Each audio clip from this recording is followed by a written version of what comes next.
So I basically just got tired of waiting and tired of having these meetings that didn't go anywhere. And basically enough of the fans out there told me, why don't you just do a crowdfunding thing? Fans told me this. And I finally am ready to do it. It started out as just like a catchy name to name an album. You know, like marketing wise, it was like, oh, my name is Reese. Of course the album should, let's, you know, think of something cool and clever, you know? And this producer thought of it and, you know, thanks, and it's all good. But it actually evolved into a actual, like a real thing for me, not just a name for an album that was cute, you know, because of what is going on in my career, in my life, you know, the process of making the album. I made this album twice, you know, and so I really literally had to reset and then reset again, you know, and not too many people have made albums. And so if you haven't, just to let you know, it's like working on a project for years, and then, you know, for me, I worked on a whole set of songs with this one producer, and at the end of the day, he wanted a lot of money per each, you know, for each track.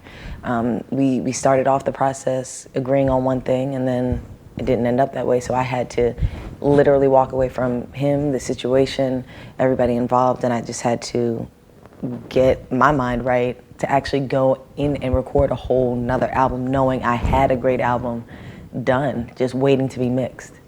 But the producer would not take it to the mix engineer because he wanted like $20,000 a track in like 2010, 11, and 12. So for years I've been trying to get that price lowered, and I couldn't, and I just wasn't going to, you know, I wasn't gonna do that. It's ridiculous, you know, it's ridiculous. Like, I mean, if it's Rick Rubin, I get it, you know, Pharrell Williams, I get it, but, and not to say that these songs aren't amazing and great and worth it, but I just couldn't afford it. So I couldn't afford it, and it wasn't right. It just didn't make sense, and it wasn't what I agreed upon. So I had to like get over that, you know, and it took years for me to get over it, and I finally did, and I started a new album with new people, and it was truly a reset because I started working with people that actually wanted to finish songs, and people that wanted to work with me, and people who did. And so that's why we have this album reset. It's the second time coming, but nonetheless, it's the right one at the right time. Music is very much devalued at the point where if anyone really knew how much it costs to actually, how much it costs to actually get a song done, you would know that you need to pay more than 99 cents for it. Bottom line. There's people involved, there's a studio involved, there's electric bills involved, there's time involved, there's musicianship involved that took 15 and 20 years to develop. There's hours out of our life brain that we're just focusing on this 4 minutes of music, and you're paying 99 cents for it. And then someone's taking 3% of that, you know, off the top. And it's like, yeah, if you guys really sat down and did a day or a week, sometimes it takes a week to do a song, you know, for me, you would realize you need to pay more than 99 cents. So I definitely agree, music is devalued completely. Recently I've tried to get major label deals, and it's like, you know, you get the runaround, you know. I have great music, I have, you know, great producers on my project, but I have to pay them, because they're not just the homie down the street, you know, that wants to hook me up. They are Reese fans, and that's why they gave me their time at a discounted rate, but they still have a rate. And I wanna pay them, you know, and I feel like the music that we make is worth it. But it seems like the only people who really find the value in it are the fans. Because right now, the middleman who's supposed to care enough doesn't. With social media, you can get directly to your fans, you know.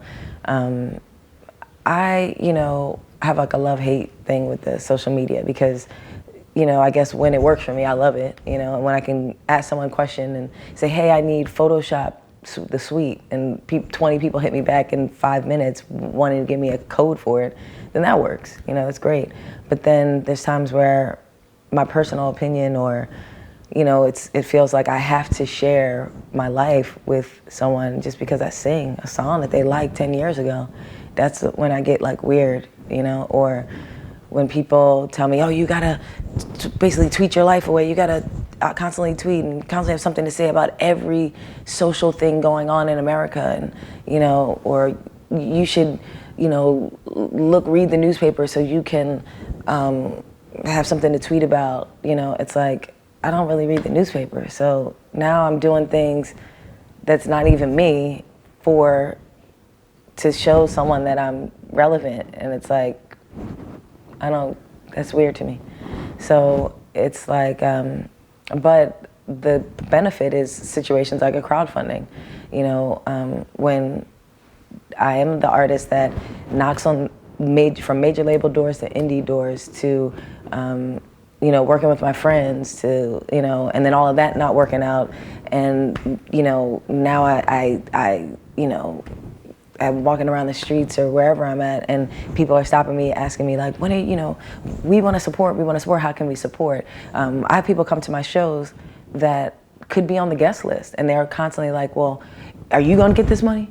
If you're going to get this money, then I don't want to be on the guest list. And it's like, yeah, that's a small way to support. And those people, they want to even support more. So now it's like, okay, I'm going to give them a real opportunity with the crowdfunding to actually help me do exactly what I want to do, which is music.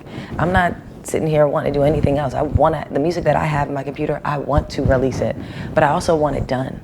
And I also want it at a certain level. And they want it that way too. So now I'm just knocking out the middleman that you think you need, but you really don't.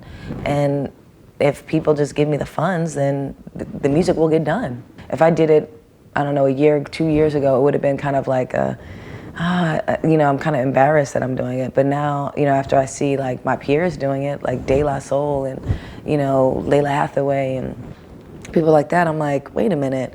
I'm sitting here with a bunch of fans that want something from me that I can't afford to do right now. And, and they're saying they want to help. Why am I not in a place where I'm just accepting someone's help? They tell me every day how my music helped them. Every single day, if I walk outside with braids in my hair, people are like, yo, your song did this, or your song did that, and they want to give back, and they think they're giving back by telling me, and they are. And that is what is making me say, okay, now I'm going to ask you. We have to do this really quick. I get the same way. We have 15 seconds. Okay. All right, so this is my friend Reese. Hey. And she's got a new project called Reset. And you can help support it by going where? To Indiegogo. And it's going to be called the Reset Campaign, I think. Help Reese reset.